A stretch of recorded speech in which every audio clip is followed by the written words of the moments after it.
Hello everyone, this is Johannes and you are watching Board Gaming Ramblings, and today we are taking a look at Reef. This is a new gateway game from Next Move Games by Emerson Masucci. It came out a bit earlier this year, but it's just now being released in Europe. And I'm so lucky that I got a copy to play. I've been wanting to play this for quite some time, so is it good?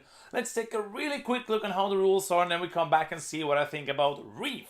Let's take a quick look on how to play Reef. In Reef, you're trying to fill out your coral reef in the best way possible to score the most amount of points. On your turn, you can do one of two things. You can either pick a card from this row, or you can pick the card from the top of the draw pile. If you want to pick the card from the top of the draw pile, you have to pay a 1 point token to the card with the lowest point value on the row of cards.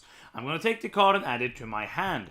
The other action I can do is to play a card from my hand, and two things will happen. First off, I will get the pieces that's shown on the top, in this case it's 2 yellow pieces, and I will add them to my coral reef. I can either add them to an empty space or to the top of another piece that's already there. There's a height limit of 4, so if there's already 4 pieces there, you cannot add any more to that space.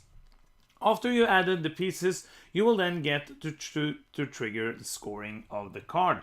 And each card will have some kind of formation, and you will have to look at your board from the top. Only the highest piece in each space counts. And I will see how many times this formation shows up. In this case, it's 1. I would score 3 points, and then my turn would be over.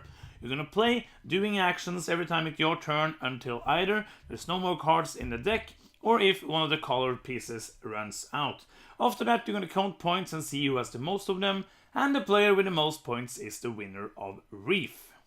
Let's start with the artwork and components. This is a really small game with not many components, but one thing that stands out is of course these pieces. They look really well. They are beautiful, different colors, different shapes, just really toy factor pieces. If they are on your table, you're gonna get players saying like, oh, what is this? I want to play this game.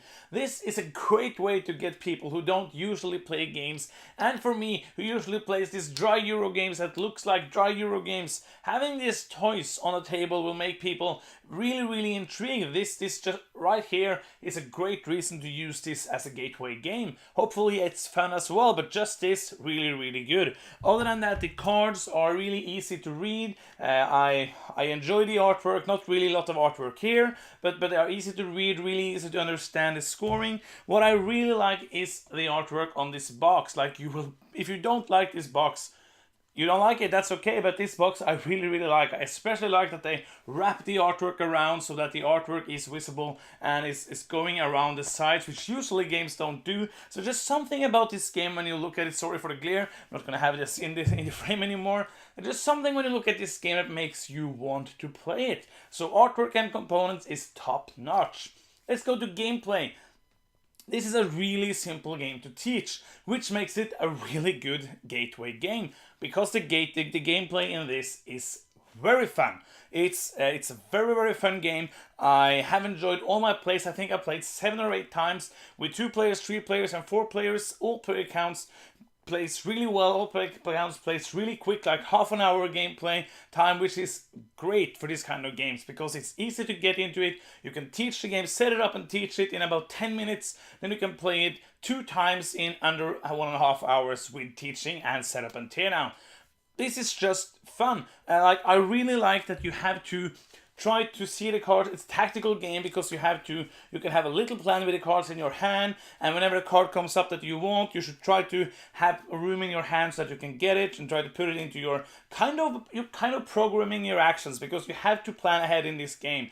So the first time you play, you're probably not going to get that if you are a new player, but after that, when you played it once, you probably want to play it again to get better at that thing, because you'll have to try to score on most cards you're playing. If you don't score, if the other players are scoring more than you probably will lose. Of course, if you get some big combos and get to score high points, then you might win, but it's really important to try to make your hand count, to try to do this and at least get some points from it, and the pieces that you put out on the table will now help you score the next card you want to play, and so on. So it's a great way to learn that kind of planning ahead. Learning that to plan ahead just 2-3 rounds will make it so much more fun and make it easier to get more points. So gameplay, this is a really sweet game. I have enjoyed it very much the time we played it. It's just fun. Replay wise, I think it's okay. I think it's not gonna be like there is not so much randomness in the setup. You can in the main game or in the like base versions of the rule, you will put these in the middle of the board you get.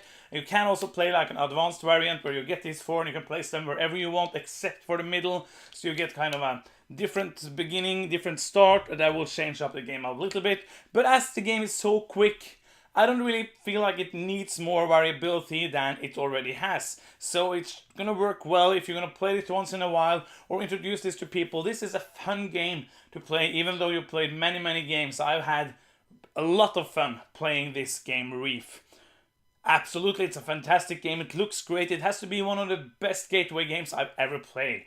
If we were to make another top 10 gateway games, this would be really high.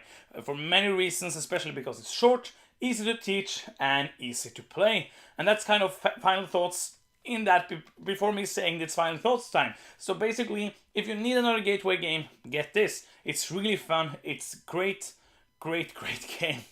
So final thoughts, if you need a gateway game, get it. It's good. It's 2 thumbs up good. And that's the end of the review. I had so much fun with this game. If anything you saw here looked exciting, check it out. It's a good game. That's the end. If you like the review, please give it a thumbs up. Please comment as well. And subscribe to our channel if you haven't done so already. Thank you so much for watching. I'm Johannes. You've been watching Board Gaming Ramblings. And bye-bye.